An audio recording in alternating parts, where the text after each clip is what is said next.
rent, gas, phone bill, food, and no matter how many times you calculate it, the numbers never add up. It does not surprise you anymore, but you still have not gotten used to it. You work at a supermarket. For 2 years, you have stood behind the same cash register, wearing the same green uniform, under the same fluorescent lights. Lights that make every day feel exactly the same. You scan products, cans, fruit, detergent, more cans, 8 hours a day, 6 days a week, the same sound, the same exhaustion, the same feeling that you are working hard but barely moving forward. One afternoon, you are on your way home. Your feet are tired, your uniform is still on, and then you see him, Sergio. He went to high school with you. He is walking out of a car dealership downtown, dark suit, clean shoes, a coffee in his hand that probably costs twice as much as what you had for lunch that day. He does not need to tell you what he does. You understand just by looking at him. A customer walks out behind him. They shake hands. They smile. There is a contract between them. You have heard that every sale at that dealership can bring between $800 and $1,000 in commission. One car, one signature, one afternoon. What takes you an entire month to earn, he can make in just a few hours. That night, in your room, you open a selling app for the first time. You do not have a plan. You do not have a strategy, just curiosity. But you also have something stronger, that kind of exhaustion that no longer comes from the body. It comes from the mind. You look at prices, you read descriptions, you compare products without even realizing it. You close the app, then you open it again, and something stays on inside you. A small idea, almost invisible, but enough. One Sunday afternoon, while scrolling on your phone, you find a post. Someone is selling this year's phone model. It comes with the box. It is just a little dirty and neglected. The price is $80, but you remember seeing that same model listed for $160. And in that moment, something happens. A spark lights up in your head. You do not see a used phone. You see an opportunity. You meet the seller the next morning. You buy the phone. You bring it home and clean it carefully. Every corner, every edge, the charging port, the screen, the box. Then you place it on a white sheet of paper near the window where the light looks better. You take several photos. You delete the bad ones. You keep the good ones. Then you list the phone for $160. And you wait. 4 hours pass. You watch TV without actually watching it. You check your phone every 20 minutes. Then the messages start coming in. Is it still available? Would you take less? Where are you located? And then the message you were waiting for appears. Perfect. Where can we meet? You meet the buyer at a coffee shop 2 blocks away. He arrives on time. He checks the phone for 30 seconds. He nods. And then he hands you the money. $100 bill, 3 20s, $160. You walk out of the coffee shop with the money in your hand. You just made, in 4 hours, what the supermarket pays you in a week. And you do not need to calculate it twice. No uniform, no boss, no schedule, no one giving you orders. You feel unstoppable. That same night, you look around your room with new eyes. A pair of sneakers that no longer fit. An old video game console, phone chargers, a brand-name jacket you bought on clearance and never wore. You start taking pictures. It is 11:30 at night. But you feel more awake than you ever did during any supermarket shift. In 2 days, you sell everything. $340. And your room, which once looked full of old stuff, suddenly looks full of possibilities. But 1 week later, there is nothing left to sell. And for the first time, you have a different problem, a better problem. You have capital, you have a method, you have hunger. The question is no longer whether you can sell. The question is this: what else can you get to sell? And the answer is in the places where people get rid of their lives. Garage sales, flea markets, clearance sales, secondhand stores, places where value exists but nobody took the time to see it. Saturdays stop being days off. Now they become hunting days.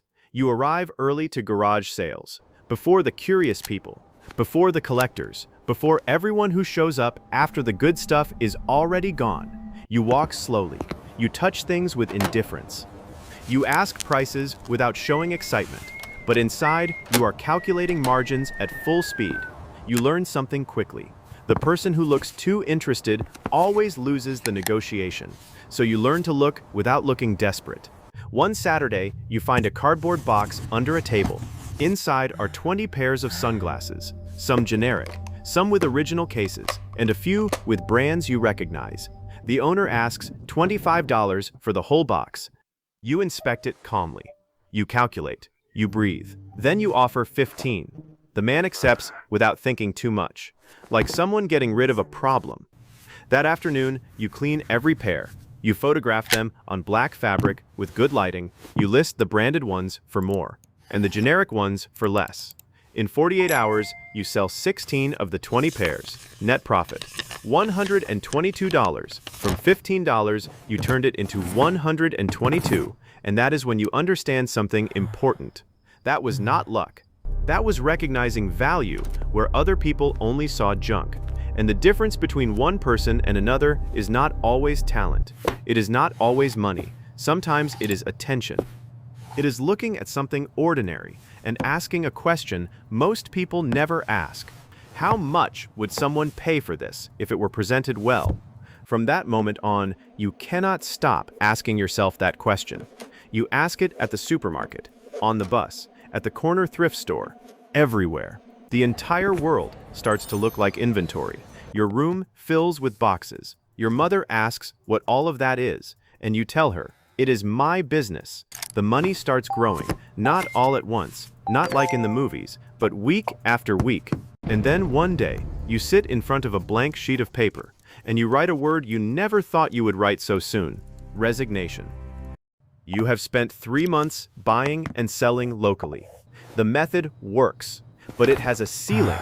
You can only go to so many garage sales. You can only buy what appears. Sometimes you find gold, but sometimes you find nothing. You need volume. You need inventory that does not depend on the luck of a Saturday morning. So you start looking for wholesale suppliers. And that is when you discover that business no longer has to be limited to your city. Geography disappears. You find a supplier selling replica watches wholesale. You know they are not original, but you also know the market.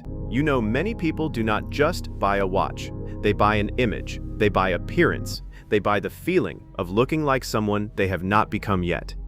You had never thought about selling watches before, but the numbers make sense. You do the math. You buy the first batch. When the box arrives at your house, something changes.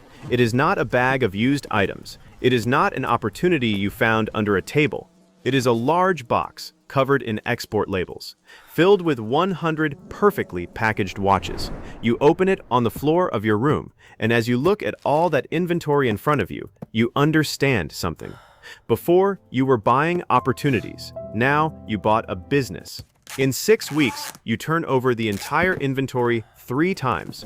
Every sale brings another. Every satisfied customer builds trust. Every review makes you look more professional. You start to diversify. Different watch models, fashion accessories, small electronics, small products with good margins. Your room is no longer enough. You rent a small storage space 2 blocks away. You pay for it with a small part of your profits. And for the first time in your life, your bank account has 5 figures, 10,000, 20,000, 50,000. The money starts accumulating faster than you ever imagined. But you also begin to understand something you had never thought about before. Products rise and fall. Trends change. Sales slow down. Markets get saturated. But there is one thing that almost always keeps value: property, land, houses, space. You start spending entire nights watching videos about bank foreclosures, abandoned properties, and houses nobody wants to buy because they need too many repairs. Most people see problems. You see margin, because you have trained your mind to find value in what others ignore. And the biggest margin of all is hidden in abandonment. You buy a damaged property. It is not pretty. It is not easy. It does not look like an opportunity to most people. But you no longer think like most people. The renovation takes weeks. You learn about contractors, materials, permits, paint, floors, plumbing, electricity. Some days, everything goes wrong. Delays, extra costs, people who promise and disappear, bad work, budgets that break. But you also learn something else. Big money rewards patience. When the house is finally finished, it no longer looks the same. Where there was abandonment, now there is possibility. Where others saw problems, you built emotion. 2 weeks later, a young couple walks in. They hold hands as they move through the house. They smile when they see the kitchen. They talk about where they would put the furniture. They imagine their life there. And you watch them in silence because you have just understood something powerful. Most people buy emotions, and you just learned how to build them. They sign. The transfer hits your account that same afternoon. Net profit $64,000. More money in one single deal than everything you made in years working at the supermarket. And then something small happens. Something almost insignificant, but it stays with you more than the money. One day, while driving downtown, you stop at a red light and you see him again, Sergio. The same Sergio from the dealership. Dark suit, coffee in hand, clean shoes, but this time it is different because now he is the one looking at your car, your watch, your clothes, and for 1 second you can see it in his eyes. The same silent calculation you made years ago from inside the bus. The light turns green. You drive away. The city moves in front of you. You try to remember the sound of the supermarket scanner, the constant beep, the fluorescent lights, the green uniform, the endless shifts, but you cannot feel it the same way anymore. Because that life now feels like it happened to someone else.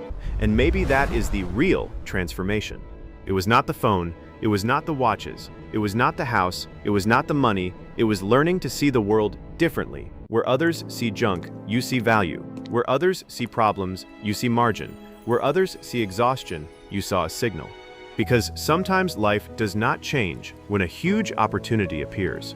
Sometimes life changes the day you get so tired of surviving that you finally start looking for a way out.